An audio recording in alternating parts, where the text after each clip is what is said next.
Mami, lumunsito ah, bro, lumunsito. Kalamo na lumunsito.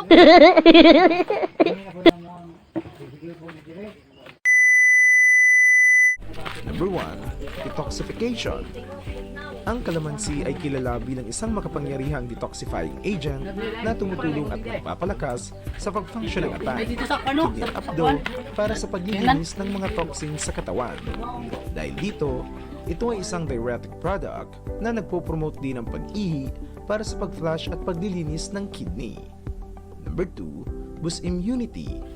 Kilala ang kalamansi bilang mapagkukunan ng mataas na vitamin C.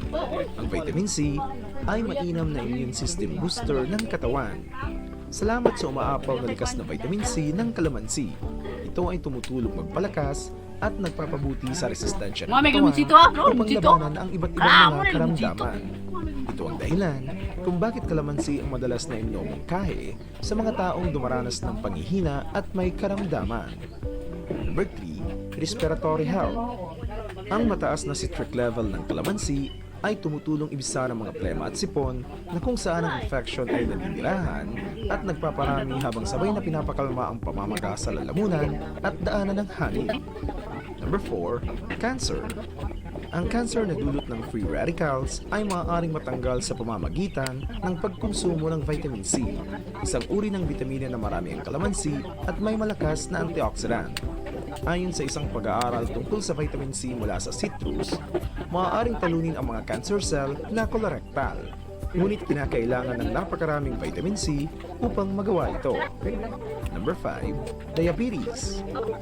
Ang kalamansi ay may mayaman na fiber at ayon sa pag-aaral, ang mataas na pagkonsumo ng fiber ay nakapagpapababa ng asukal sa dugo at minementena ang cholesterol level, lipid at insulin ng taong diabetic. Natagpuan sa mga pag-aaral na ang Tabco Sea Fresh Calamansi Juice ay nakakatulong upang pababain ang level ng kolesterol. Ito ay isang importanteng hakbang sa pagbabawas ng timbang at upang maiwasan ang mga metabolic na karamdaman. Number 6, heart health.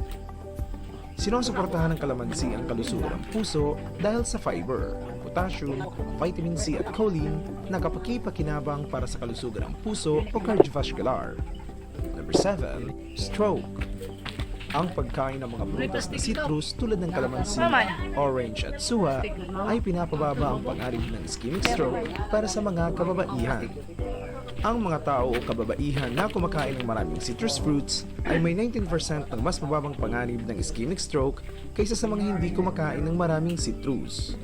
Number 8, weight loss.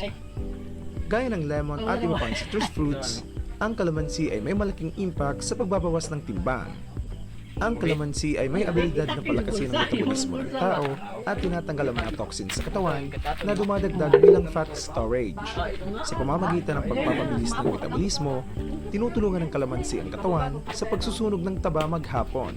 Sabay din nililinis ng kalamansi ang mga organ system upang mag-function ng maayos at banayad na nagliresulta naman sa pagsunog ng mga calories. Number 9, kidney stones. Ayon sa WebMD, ang citrus fruits ay nakakatulong para maiwasan ang pagkakaroon ng kidney stones. Ang citric acid sa Tabco Sea Fresh Calamansi at iba pang mga citrus fruits ay nakakatulong upang mahirapang mabuo ang kidney stones.